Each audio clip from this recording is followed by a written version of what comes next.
So hello friends, how you all are doing? I hope you all are doing good.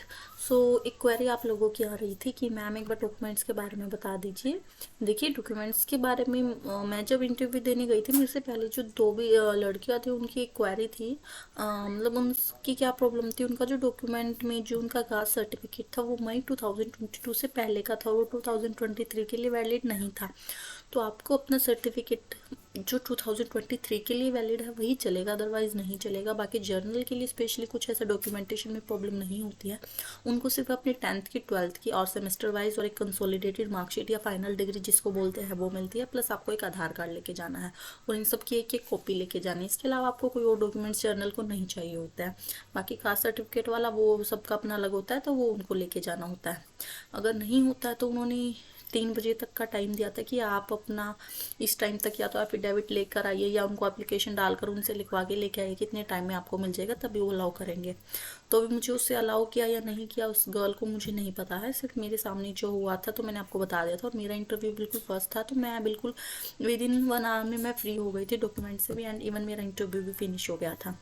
और अब बात करें interview को लेके आप सबके क्वेश्चंस थे, मैम आपसे इतने कॉमर्स के क्वेश्चंस क्यों पूछे हैं? दो देखो फ्रेंड्स, मैं आपको बता दूं, मेरा कॉमर्स बैकग्राउंड है। सो आप अगर आप में से किसी का भी कॉमर्स बैकग्राउंड है तो आप ये एक्सपेक्ट करके चलिए कि आपसे वो बिल्कुल डीप क्वेश्चंस पूछेंगे, जो आपने अपनी एजुकेशन ग्रेजुएशन में जो भी पढ़ा है वो सब क्वेश्चंस आपको आने चाहिए, क्योंकि ये एक बेसिक थिंग है जो वो आपसे एक्सपेक्ट करेंगे। अगर आप कॉमर्स बैकग्राउंड से नहीं है तो वो एक नॉर्मल क्वेश्चंस पूछेंगे। नॉर्मली वे भी नॉर्मल क्वेश्चंस आते हैं, जैसे एनपीए क्या होता है, बैंक क्या होता है, बैंकिंग ऑम्बर्समैन क्या होता है। सिर्फ ऊपर ऊपर से आपको पता होना चाहिए, आपको ज़्यादा डीप जानने की उसमें नीड नहीं है। और कैपिटल मार्केट में से लगभग आपसे क्वेश्चन नहीं पूछे जाएंगे अगर आप कॉमर्स से नहीं हो। अगर आप कॉमर्स से हो तो आपको कैपिटल मार्केट सब पता होना चाहिए, मैं ये अज्यूम करके चलती हूँ। एंड वन मोर क्वेश्चन आपका था कि मैम ग्रीट कैसे करें। देखो, अगर आपके पैनल में फीमेल मेंबर है तो मैं आपसे रिक्वेस्ट करूंगी, पहले आप फीमेल को बोलिए गुड मॉर्निंग है तो good morning ma'am, and good morning sir. Sirs नहीं बोलना है, sirs is not a good option. आप एक बार गुड मॉर्निंग सर बोल दीजिए और सबकी तरफ फेस कर दीजिए। गुड आफ्टरनून है तो आप गुड आफ्टरनून बोलिए, बट हमेशा पहले फीमेल मेंबर को ग्रीट करना चाहिए। उसके बाद अगर वो आपको बैठने के लिए बोलते हैं तभी आपको बैठना है, एंड खुद से आपको नहीं बैठना है। And make one thing very clear कि आप जब एंटर करते हो ना, गेट को बंद करना भूलिएगा मत, बिल्कुल भी नहीं भूलना है। आप कई बार हम डर डर में ऐसा हो जाता है। आप इस चीज़ का ध्यान रखना है आपको अच्छे से। इवन हर कोई कंफ्यूज हो जाता है, इतना डर जाता है, मैं खुद भी डर जाती हूँ अपने इंटरव्यू में। इवन लास्ट में आते आते ना ये हो जाता है कि बस पता ही नहीं चल रहा कि इंटरव्यू में हो क्या गया, 5-10 मिनट में कुछ नहीं पता होता है। अगर आपसे वो इंट्रो पूछते हैं तो वेल एंड गुड है, क्योंकि अगर आप इंट्रो वो सिर्फ इंट्रो पूछते हैं तो आप उस इंटरव्यू को अपनी डायरेक्शन में ले जा सकते हैं। अगर आपसे वो इंट्रो नहीं पूछते हैं तो फिर वो आपसे बेसिक क्वेश्चंस पूछेंगे, और मेरे अकॉर्डिंग अगर इंट्रो पूछा जा रहा है तो बिल्कुल वेल एंड गुड है। आप इंट्रो में अपना अच्छे से इंट्रो दीजिए। मैं अपना इतना अच्छे से इंट्रोडक्शन प्रिपेयर करके गई थी, इस बार मैंने कुछ यूनिक सोचा था अपने इंट्रोडक्शन में, बट उन्होंने मुझसे वो पूछा ही नहीं है। बट फ्रेंड्स, चलो मैं आपको बता देती हूँ, हो सकता है वो किसी को काफ़ी हेल्प कर जाए। मेरे अकॉर्डिंग वो बहुत अच्छा इंट्रो है। अगर आप देख रहे हैं तो आप बोल सकते हैं सर, जैसे कि मैं अपना बताती हूँ, आप बिल्कुल ऐसे ही बोल सकती हैं। Sir, my name is Priti and I have done my graduation in BCom Honors in 2018, and in the same year I got married. My husband in Indian Air Force। अगर आप मैरिड नहीं है तो आपको सिर्फ इतना बोलना है आपकी ग्रेजुएशन कब हुई, सिर्फ इतना बता के आपको अपने हॉबीज़ पे आना है। आपको ये लाइन बिल्कुल ध्यान से सुनना, आप इसको एज ए टिप टेप लेना, मुझे कोई प्रॉब्लम नहीं है, आपका इंटरव्यू अच्छा जाए मुझे अच्छा लगेगा। आपको बोला, sir I maintain 3 different hobbies. My first hobbies help me to self introspecting me and moving towards a better personality, that is diary writing. My second hobbies helps me to become more creative, that is cooking. And my third hobbies helps me to earn more money side by side, that is stitching. Apart from this, I am very dedicated and a hard working person.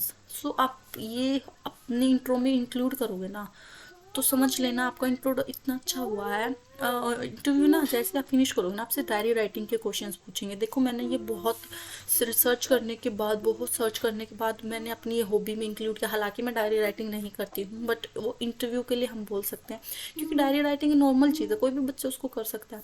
तो वो आपसे question पूछेंगे अपनी diary writing की क्यों start की, तो आप ये बोल सकते हैं, सर एक्चुअली कई बार ऐसी सिचुएशंस क्रिएट हो जाती है कि हम अपनी फीलिंग्स किसी के साथ शेयर नहीं कर पाते हैं, कि हम अपनी फीलिंग्स किसी के साथ शेयर नहीं कर पाते। तो तब मुझे किसी ने सजेस्ट किया था कि आप डायरी राइटिंग कर सकते हैं और उसमें अपनी फीलिंग्स लिख सकते हैं।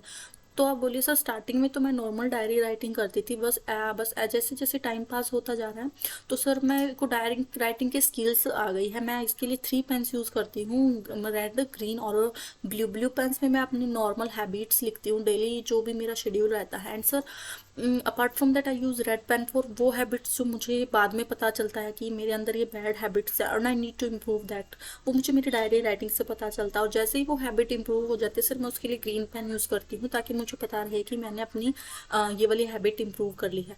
तो जैसे आप ये चीज़ बोलोगे ना, पैनल में मेरे पास एक बहुत अच्छा इंप्रेशन जाएगा, क्योंकि ये माना जाता है कि एक जो सक्सेसफुल पर्सन होते हैं ना वो डायरी राइटिंग हमेशा करते हैं। तो आप प्लीज़ अपनी हॉबी में इसको इंक्लूड करिएगा और उसके बारे में रिसर्च कर लीजिए। और वो बोल सकते क्या फ़ायदा है, तो आप बोल सकते सर ये एक स्ट्रेस रिड्यूसर की तरह मेरे लिए काम करता है, मेरे को अपने आप में झांकने को मुझे मदद करता है, मेरे अंदर क्या कमियां हैं उसको इम्प्रूव करने में मदद करता है।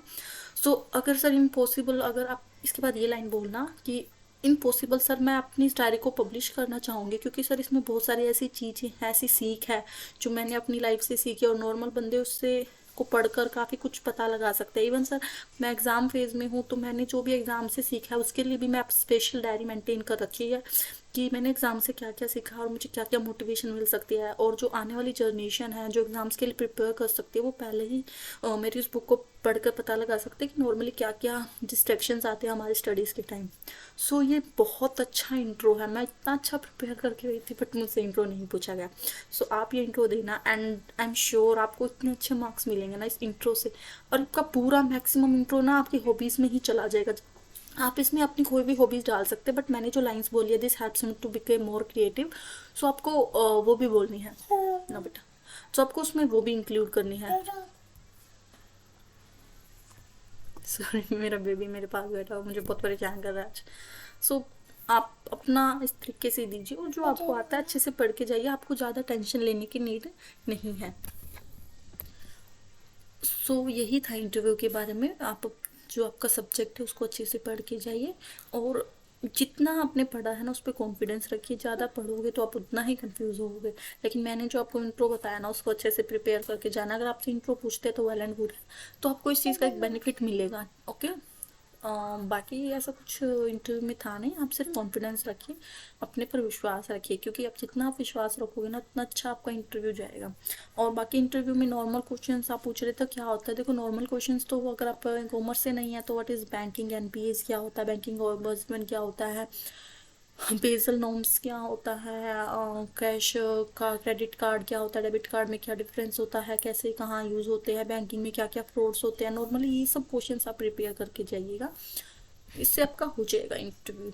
बाकी अपने सब्जेक्ट्स के अच्छे से पढ़ के जाना है। So and all the best, इनका इंटरव्यू रह गया है एंड आई होप कि आपका इंटरव्यू अच्छा जाए। Thank you friends.